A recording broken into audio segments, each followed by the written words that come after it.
Donc, je suis joint aujourd'hui par un duo qui a eu beaucoup de succès cette saison en compétition sur la scène provinciale et autres.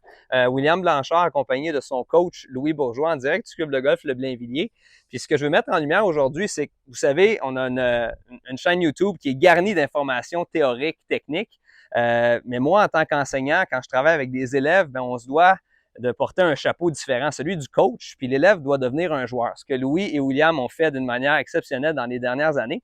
Donc, je vais passer le micro à Louis pour commencer, qui va expliquer un petit peu le contexte dans lequel ils se sont rencontrés, puis qu'est-ce qui a composé leur travail dans les dernières années, tant sur le plan stratégique, technique, physique et mental, puis un peu d'élaborer sur ton athlète qui est un peu hors norme sur le plan des capacités physiques puis de la puissance qu'il est capable de produire. Fait que, vas-y, de façon délibérée, qu'est-ce qui a mené à votre affiliation, William et toi, Louis? Effectivement, Steve, pour moi, c'est un privilège de travailler avec William. Je rêvais de travailler avec lui.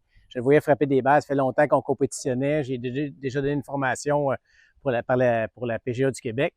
Puis, comme tu l'as dit en intro, ben Will est une fille musculaire hors norme et une capacité de générer de la vitesse comme les meilleurs au monde, puis même au-delà de ça. Will, à la base, c'est un joueur de hockey d'exception, joueur élite, il a joué en Europe. Fait que, tu sais, je le voyais jouer. Je dis, donc, cet athlète-là, il n'est pas à son plein potentiel. Je compétitionnais même contre Will. C'est pas normal que Will, je te batte encore. J'ai dit avec le talent que t'as. Puis je le voyais frapper des balles, un grand swing, une grippe forte, un peu un swing d'athlète, Ouais. mais pas de contrôle. Okay. Fait que là, je dis, la manée disait, Louis, veux-tu me coacher? Ben, je dis, enfin, le jour est enfin arrivé. Fait que ce qui est arrivé, tu sais, au début, on a commencé comme ça, on a éliminé, en fait, on a éliminé beaucoup de mouvements. Okay. Puis même plus on éliminait de mouvements, on essayait de réduire, dans le fond, les erreurs. Mais la vitesse était toujours là. Puis même la vitesse même pouvait même être plus grande. Fait que, tu sais, Will a de ses forces, une immense stabilité, une flexibilité. Fait que on était capable de swinger comme un genre de 3/4 de swing, un élan abrégé, un élan arrière abrégé. On a affaibli un petit peu sa grip. Puis on a continué à travailler sa stabilité.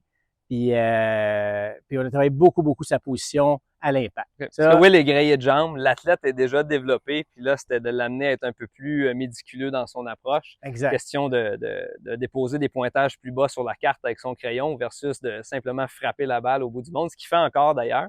Good, parfait. Fait que... Puis là est venu, dans le fond, à vouloir commencer à scorer. Une fois qu'on a éliminé, mais là, pour commencer à scorer, c'est d'éliminer un côté du parcours. Ouais. On a commencé à travailler une trajectoire droite, une gauche-droite avec un léger fade, dans le fond, éliminer carrément le côté gauche. Ouais. D'où là aussi le changement de grip.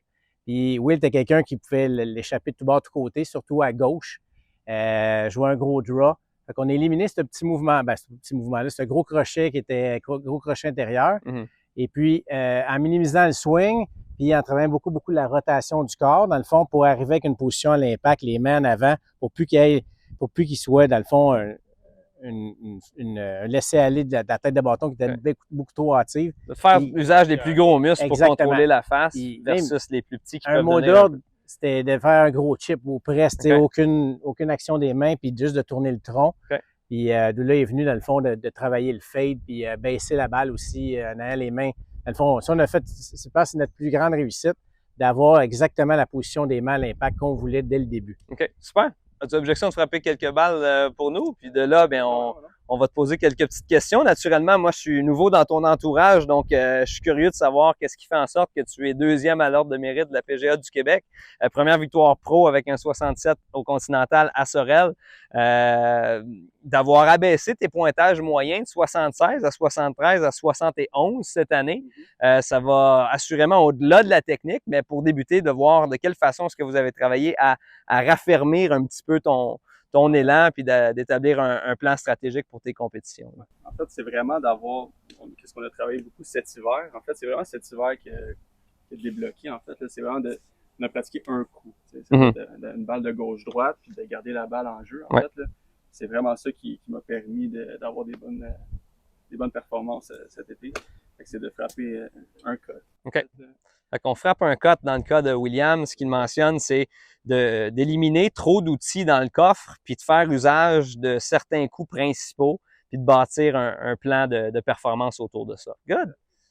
Fait que je vais frapper un cut, je vais mettre la balle à la cible, je vais aligner mes pieds avec mes épaules vers la gauche. OK. Et en fait, puis je vais swinger, je vais faire mon swing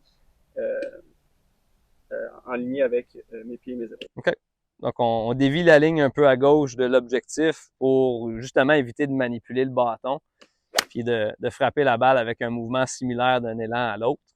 Puis, naturellement, l'intuition du joueur à maintenir la face ouverte, bien, ça permet d'éviter justement des petites réactions nerveuses des mains. J'aime ça. C'est exactement la trajectoire dont la balle a emprunté aussi. Que tu sais, si, mettons, Steve, tu me permets, là, Will, fais ton backswing. Fait que si on va illustrer ou imaginer, en fait, ce que j'ai expliqué tantôt. Ouais. Fait que super stabilité du bas du corps, rotation du tronc, en fait, rotation des épaules, comme on dit si bien au golf. Puis le but, dans le fond, c'est de conserver cet angle-là ici des poignets en détournant le tronc. C'est aussi simple que ça. Puis d'où là, le gros chip, en fait, là, pour retrouver la position des mains à l'impact juste devant, comme son delivery est retardé. Il a tendance à flipper, l'envoyer à gauche. Puis de cette façon-là, puis en étant un athlète qui est vraiment de qualité athlétique vraiment hors norme, il était capable de générer autant de vitesse par pivot et non par justement extension du bras droit à l'impact. Fait que, puis d'où là est venu le fade, puis de réduire énormément les erreurs, puis de baisser la balle aussi. Effectivement, parce que quand les mains sont en avant de la balle, on réduit le loft. Puis peut-être je me trompe, mais à aligner Will à gauche, l'intuition n'est plus du tout au flip. Exact. Donc la réaction est conséquente à là où il sait où sa cible se trouve. Donc j'aime bien l'idée. Puis avec beaucoup de vitesse, comme on le sait, si on livre trop de loft au bas de l'arc, certaines personnes ont besoin de ça. Bien, disons que ça grimpe la balle dans les airs, puis ça devient un petit peu conséquent. La trajectoire est conséquente aux conditions météorologiques, dont le vent. Fait que ça te permet de flighter la balle sur une trajectoire qui est plus plane aussi. Puis Will, ton cue, ta technique, là, dans le fond, ton trigger, là, vas-y, place-toi encore la balle. Puis souvent, tu me le réexpliques dans tes mots à toi. Fais ton backswing encore.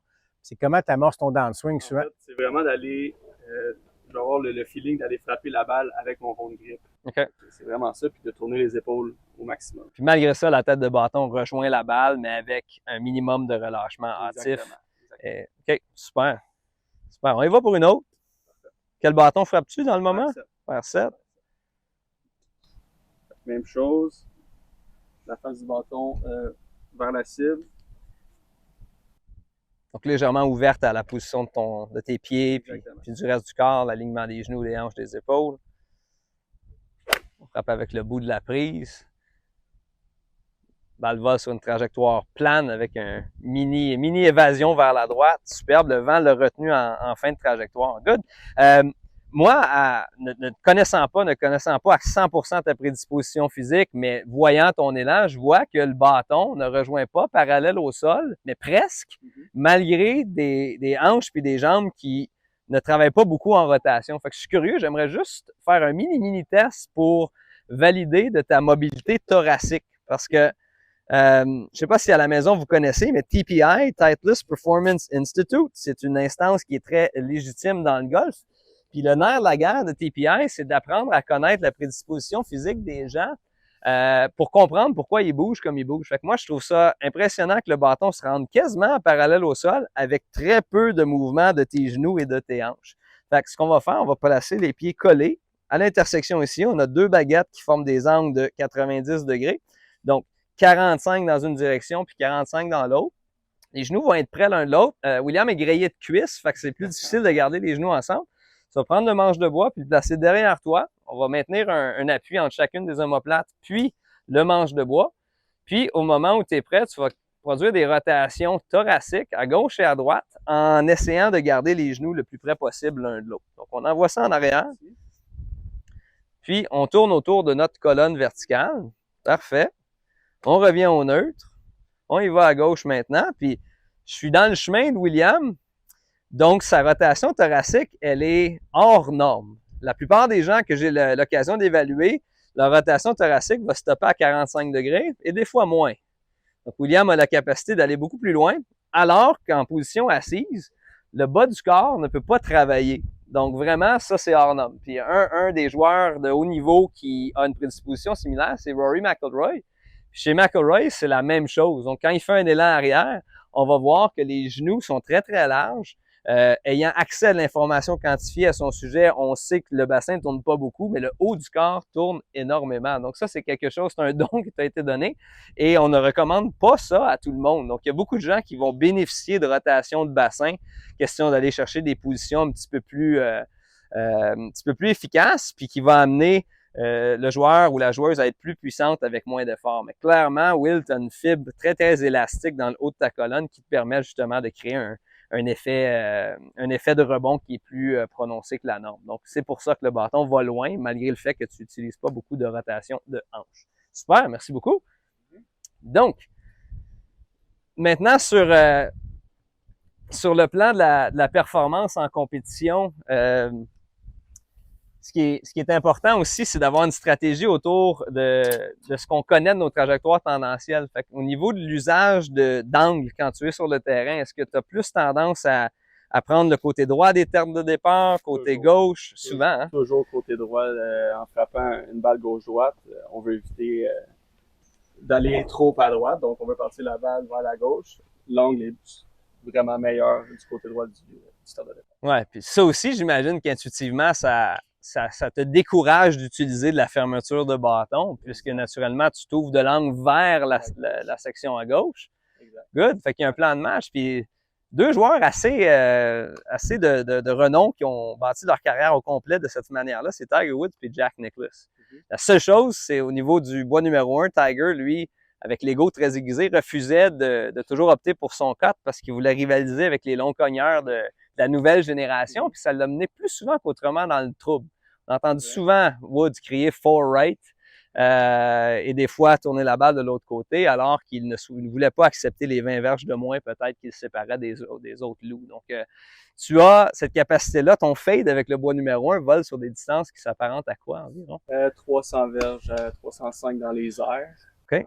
Puis les parcours au Québec en compétition se jouent sur une longueur approximative de 700, 6800 maximum. Est-ce qu'on a vraiment besoin de frapper la balle plus loin? Zéro. Non, hein? Donc on y va pour de l'efficacité. Exactement. Super. Est-ce que tu as l'objection de nous donner quelques élans de plus d'ici la fin? Peut-être un fer ou deux de plus, puis on aimerait te voir frapper un driver si ça te va.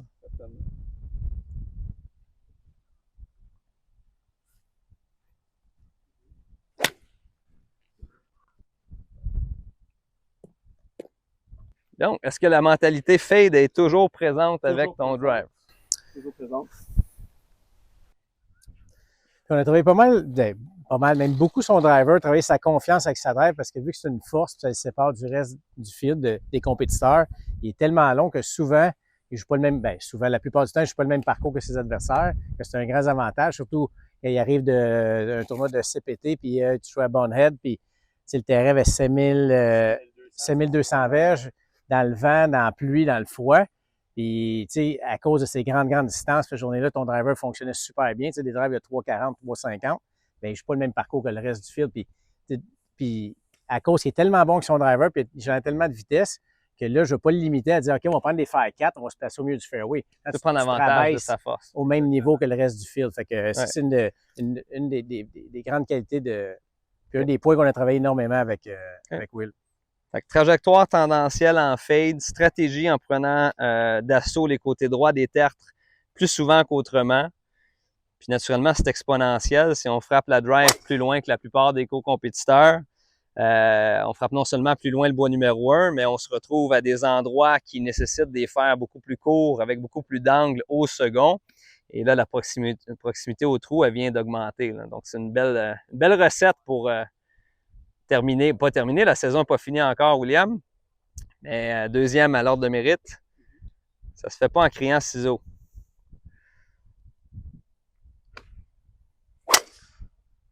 Magnifique. Plutôt constant. Donc, si on souhaite aller voir ces prouesses-là d'ici la fin de l'année, où est-ce qu'on peut venir te voir jouer? Il reste seulement un tournoi cette année, le Ernie Finlay à Izmir. Après ça, on va, Louis et moi, on va trouver le Q-School qui va faire le plus de sens. Là, on se prépare pour le printemps là, pour le Q-School de PGA Tour America. OK, magnifique. Donc, William, merci beaucoup d'avoir accepté qu'on puisse jaser de ton élan. qu'on puisse lever le capot de la Ferrari puis comprendre la complexité du moteur.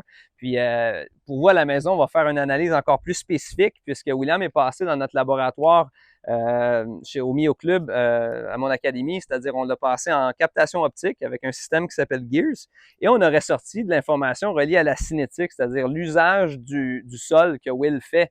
Parce que si vous avez l'occasion de le voir, ce que je vous suggère grandement, c'est que malgré le fait qu'il frappe très loin, ça semble être fait avec beaucoup d'aisance, mais si vous vous approchez de la zone de l'impact, vous allez voir que ça fait un son qui est hors du commun. Donc, de comprendre de quelle façon est-ce que l'énergie est livrée vers le bâton. Donc, on vous revient avec une capsule au sujet de Will Blanchard, qui est notre invité pour la journée et qui est, comme je vous le mentionnais, deuxième à l'ordre de mérite de la PGA du Québec avec une première victoire signée cette saison. On vous souhaite la meilleure des chances, les gars, pour la suite. Merci d'avoir été là. Yes, sir. Thank you, Louis. Thank you, Will.